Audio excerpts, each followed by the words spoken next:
या बातमीचे प्रायोजक आहेत मनोरंजन नगरी, लहान मुलांसाठी फुल एन्जॉय पॉइंट, पत्ता होम मैदान, पासपोर्ट ऑफिस समोर, सोलापूर।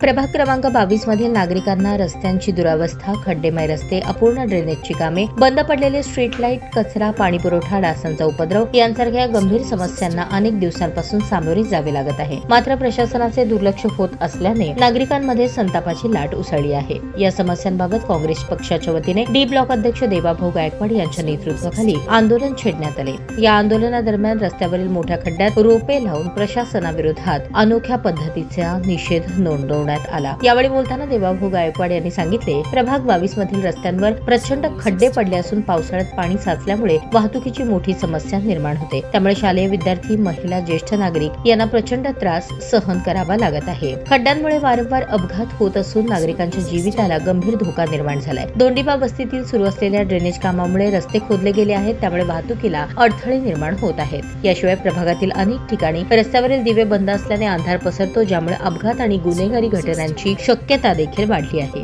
या प्रसंगी सोलापूर शहर काँग्रेस कमिटी कार्याध्यक्ष सुशील बंदपट्टे, महिला अध्यक्ष प्रमिला तुपलवंडे, भटके विमुक्त शहराध्यक्ष युवराज जाधव, हेमा चिंचोळकर, रमेश जाधव, संजय गायकवाड, बालाजी जाधव, माऊली जाधव, डॉक्टर साहेबू गायकवाड, निशांत गायकवाड, सुभाष वाघमारी, संदीपान सोनवणे, नागनाथ छावणे, कमरुनिस्सा वाघवान, मुमताज तांबोळी, चंदा काळे, मुमताज शेख, ज्योती गायकवाड, सुनीता बेरा, मार्था रावडे, सुशीला गायकवाड, अंबादास जाधव, निशांत हाऊसनूर, सतीश गायकवाड यांच्यासह प्रभागातील नागरिक उपस्थित होते। ताज्या बातम्या पाहण्यासाठी प्राईम महाराष्ट्र न्यूज चॅनलला सबस्क्राईब करा।